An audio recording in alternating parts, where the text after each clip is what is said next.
Bienvenue dans le vestiaire avec Nicolas Saint-Pierre. On se tourne vers notre prochain invité, l'entraîneur-chef des Olympiques de Gatineau. Ils ont quand même connu une belle fin de semaine.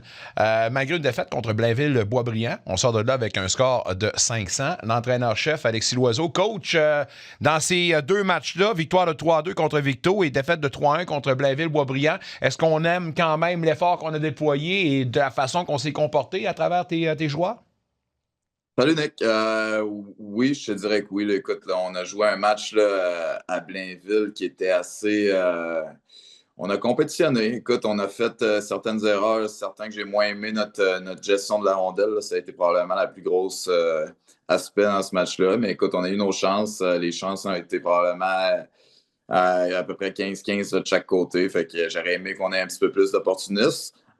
Mais c'était un match qui se termine dans un filet désert contre une très, très bonne équipe de hockey. Puis après ça, notre deuxième match de retour à Gatineau contre les Tigres, j'ai vraiment, vraiment apprécié la façon qu'on a joué. On a eu un match assez complet. L'effort était très présent, était très bonne. On a eu énormément de chances de marquer dans ce match-là. On a parlé beaucoup depuis le début de la saison comme quoi que on manquait un petit peu de chance de marquer de l'enclave. Dans ce match-là, ça a été quelque chose qui était très positif pour nous autres. Encore une fois, j'aurais aimé un petit peu plus d'opportunisme, mais j'ai bien aimé notre façon de jouer en général dans ce match-là. Si on nage dans le positivisme, d'ailleurs, la semaine dernière, on se parlait à cette même antenne de peut-être une équipe qui avait de la difficulté à gérer ses émotions. Or, contre Blainville-Boisbriand, vous n'avez alloué qu'un avantage numérique à l'adversaire. Est-ce que déjà, c'est un signe que votre équipe a peut-être compris? Exact, c'est un point, je pense, positif. Dans le match contre Blainville, oui, c'est une seule punition. Par contre, je pense on a vraiment, on n'a pas été physique dans ce match-là au point où je l'aurais aimé. Là. Oui, la discipline, c'est une chose, mais comme on évitait un petit peu les contacts, je te dirais, dans ce match-là. Par contre, dans le match de Victoriaville, je trouve qu'on s'est bien impliqué. On a pogné 3 pénalités, mais en général, là, j'ai beaucoup aimé notre discipline, surtout... c'est ça. Pour moi, la discipline, c'est surtout avec le bâton. Là, c'est des punitions qu'on peut facilement enlever. C'est ça là, que je veux qu'on enlève de notre jeu. Puis, tout en gardant notre côté physique, je pense que c'est important aussi. Ouais, parlez-en à Nick Cousins, des pénalités de bâton et de la difficulté avec son bâton dans la saison après saison. Il a payé. Anyway. C'est pas juste dans notre ligue. C'est ça. Effectivement. Peux-tu me parler de Peter Logotsayev qui a marqué ses 2 premiers buts cette saison-ci? A été une des belles stars de votre week-end, malgré la défaite contre Blainville. Et il en a ajouté un contre Victoriaville.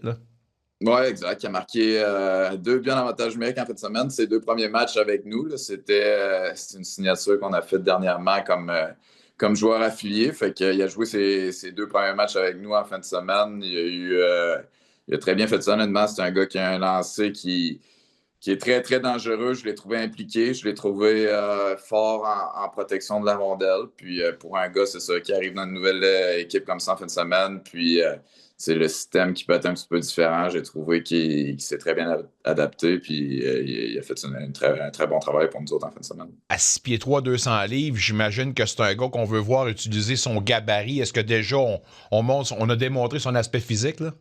Exact. C'est un gars qui est... Oui, utilise son gabarit. Oui, ça peut être en échec avant, mais c'est surtout la plus grosse chose que je trouve avec lui, c'est vraiment en protection de rondelle, dans ses bagarres 1 contre 1. Je trouve qu'il fait vraiment un bon travail. Puis, c'est ça, il a amené ça dans notre match, puis il a amené une présence aussi sur l'avantage numérique là, avec 2 très beaux lancers là, pour marquer ses 2 premiers. Dans votre victoire contre Victoriaville, est-ce qu'en tant que coach, tu apprécies le fait que vous avez réussi à protéger une avance pendant une période complète? Vous avez marqué vos 3 buts dans les 2 premières périodes. La troisième, ça a-tu été justement quelque chose que tu voulais voir? Puis on a, j'imagine, livré la marchandise? Hein? Ouais, j'ai aimé la façon qu'on a joué en troisième. C'est pas... oui, c'est de protéger en avance, mais c'était surtout de continuer à travailler comme on l'avait fait dans les 2 premières périodes, continuer à mettre de la pression. C'est la meilleure défensive, on en parle souvent, là, mais le plus de temps possible on peut passer dans les autres de l'autre bord, mais ça nous empêche de défendre. Puis j'ai trouvé qu'on a été responsable dans nos choix de jeu, puis nos choix avec la rondelle. Puis on a enlevé complètement les surnombres de l'autre côté, puis des choses comme ça. Puis notre désavantage numérique, encore une fois, fait un très bon travail. Oui, vu que tu parles du désavantage numérique, vos unités spéciales, en tant qu'organisation, vous devez vous péter les bretelles. Derrière les portes closes, ça doit bien aller pour vous autres. 28,3 d'avantage numérique, quatrième. 82,4 d'efficacité du désavantage numérique, troisième. Pourquoi vos unités spéciales sont si bonnes en ce moment? Ben, je peux te promettre une chose, premièrement, c'est que porte close ou porte ouverte, on se pète pas les bretelles, ça, c'est certain.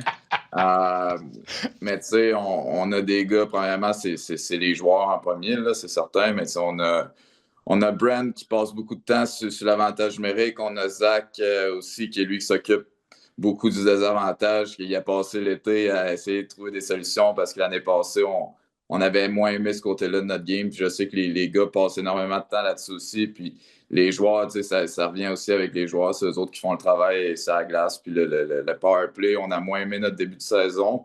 Mais dernièrement, je trouve qu'on fait beaucoup de bonnes choses. On amène beaucoup de rondelles au filet. On marque des buts autour du filet aussi. On a beaucoup plus je dirais un sentiment d'urgence qui manquait peut-être en début de saison. Fait que c'est le fun de voir ça. Puis on sait que c'est une ligue là, qui l'avantage numérique et le désavantage numérique là, va faire la différence là, dans les matchs.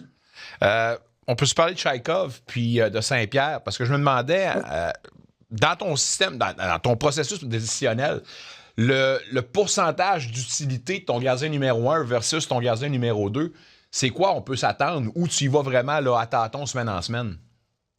On y va beaucoup, oui, semaine en semaine. On veut pas non plus qu'on ait un gardien qui soit 3 semaines sans garder les buts, puis que là, qu'on lui demande d'aller jouer un match. Je pense pas que c'est quelque chose qui est fair.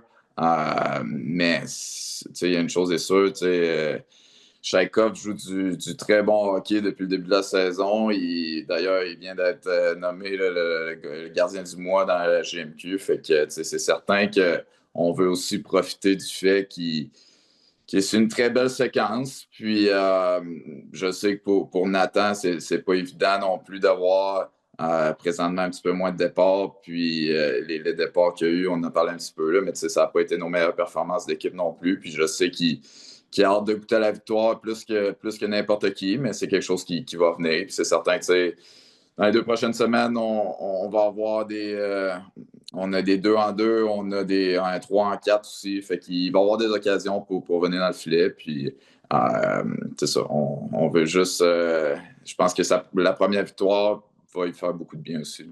On ne doute pas de ça. Lev Gaponov dans tout ça, l'autre Russe qui cherche encore son premier but, ou au moins de noircir un peu la feuille de pointage. Je veux pas jeter de l'huile sur le feu, je veux pas dire qu'il est pourri, loin de là.